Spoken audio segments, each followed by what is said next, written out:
வணக்கம்.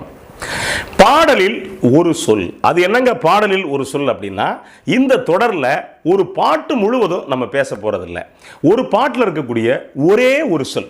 இந்த சொல் எந்த வகையான தாக்கத்தை ஏற்படுத்தி இருக்கும், இந்த சொல்லுக்கு வரலாற்று ரீதியாக ஒரு சில விஷயங்கள் இருக்கும், இந்த சொல்லுக்கு பண்பாட்டு ரீதியாக ஒரு சில விஷயங்கள் இருக்கும். அப்படி அந்த ஒரு சொல் என்ன தாக்கத்தை ஏற்படுத்தியிருக்கு அப்படிங்கிறது குறித்து தான் பார்க்க போகிறோம். இதில் முதலாக கவியரசர் கண்ணதாசனுடைய ஒரு பாட்டில் ஒரு சொல். அது என்ன பாட்டு, என்ன சொல் அப்படின்னா, ரத்த திலகம் படத்தில் கவியரசர் கண்ணதாசன் எழுதி மேடையிலே அவரே பாடுறது மாதிரி தோன்றியிருப்பார். டி.எம். சௌந்தரராஜன் இந்த பாட்டை பாடியிருப்பார். என்ன பாட்டு அப்படின்னா, ஒரு கோப்பையிலே என் குடியிருப்பு, ஒரு கோலமையில் என் துணை இருப்பு அப்படிங்கிற பாட்டு. இதில் எல்லா சொல்லுமே அற்புதமான சொல்லு தான். ஆனால் நான் சொல்ல போகக்கூடிய சொல் இது என்ன அப்படின்னா, காவிய தாயின் இளைய மகன் அப்படிங்கிற சொல். காவிய தாயின் இளைய மகன். ஏன் இளைய மகன் போட்டார்?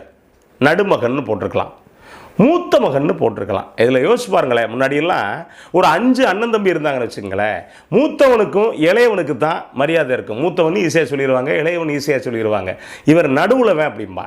2வது உள்ளவனும் நடுவில் தான், 4வதாக இருக்கவன் நடுவில் தான், 3வதாக இருக்கவன் நடுவில் தான். மூத்தவனுக்கும் இளையவனுக்கும் எப்போவுமே அந்த சொல்லு பொருள் எல்லாத்துலேயும் கூடுதல். மூத்தவன் போடலாமே, காவியத்தாயின் மூத்த மகன்னால இடிக்காது. யோசிச்சு பாருங்களேன். காவியத்தாயின் மூத்த மகன் இடிக்கல.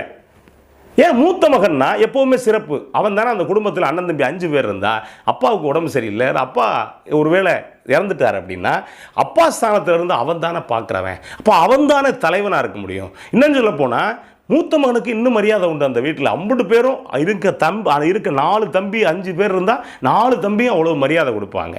இன்னும் சொல்ல போனால் பங்கு பிரிக்கும் போது மூத்த மகனுக்கு வாரிசு பங்கு அப்படிங்கிற ஒன்று உண்டு. அது என்னங்க வாரிசு பங்கு அப்படின்னா, அந்த வீட்டில் அண்ணன் தம்பிகளுக்காக அவன் உழைச்சிருப்பான், அக்கா தங்கச்சிக்காக உழைச்சிருப்பான். அப்போ மூத்த மகனுக்கு வாரிசு பங்கு உண்டேங்க. அப்போ ஒருவேளை அவனுக்கு 2 பங்கு வருதே.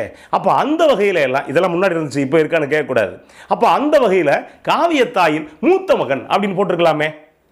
எதுக்கு இளைய மகன் அப்படின்னு போட்டாரு அப்படின்னா, அங்கே தான் நிற்கிறாரு கவியரசர் கண்ணதாசன். என்ன அப்படின்னா, இந்த பாட்டை பொறுத்த வரைக்கும் நான் இந்த உலக இன்பத்தை அனுபவிக்க பிறந்தவன், நான் ரொம்ப ஜாலியானவன், என்னுடைய வாழ்க்கை அப்படிங்கிறது அற்புதமானது அப்படிங்கிற இடத்துல தான் இந்த பாட்டை சொல்லியிருப்பாரு. அப்போ மூத்த மகன் அப்படின்னா நிறையா கஷ்டங்கள் அனுபவிக்கணும், பெரிய சுமை இருக்குது, எல்லாரையும் காக்க வேண்டிய பொறுப்பு அப்படின்னு இருக்குது. இந்த இளைய மகன் இருந்தால் எப்போவுமே அப்பா அம்மாவுக்கு அவன் செல்ல பிள்ளையாக இருப்பான். அவன் எல்லாருக்கும் ஒன்று கொடுத்தா அவனுக்கு மட்டும் கொஞ்சம் கூடுதலாக கொடுப்பாங்க. ஏன்? சின்ன பிள்ளை, இளைய பிள்ளை அப்படின்னு.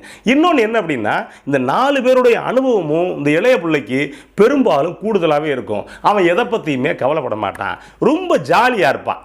எது அந்த காலகட்டத்தில். இப்போல்லாம் அதுக்கான வாய்ப்பு இல்லை. ஏன்னா 2 பிள்ளைங்க, ஒன்று ஆண் ஒன்று பொண்ணு, இல்லை 2 பொண்ணாக இருந்துச்சுன்னா இளைய மகன் மூத்த மகனுக்கு வாய்ப்பே இல்லை.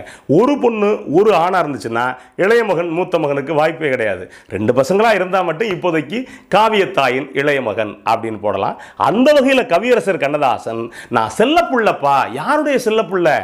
காவியத்தாயின் செல்லப்பிள்ளை அப்படிங்கிறதுக்காகத்தான் காவியத்தாயின் இளைய மகன் அப்படிங்கிற மறைபொருளில் ஒரு அழகான சொல்ல வச்சிருப்பாரு. இந்த சொல்லு இவ்வளவு பண்பாட்டை தாங்கி இருக்கு. கேட்டு பாருங்க. நன்றி, வணக்கம்.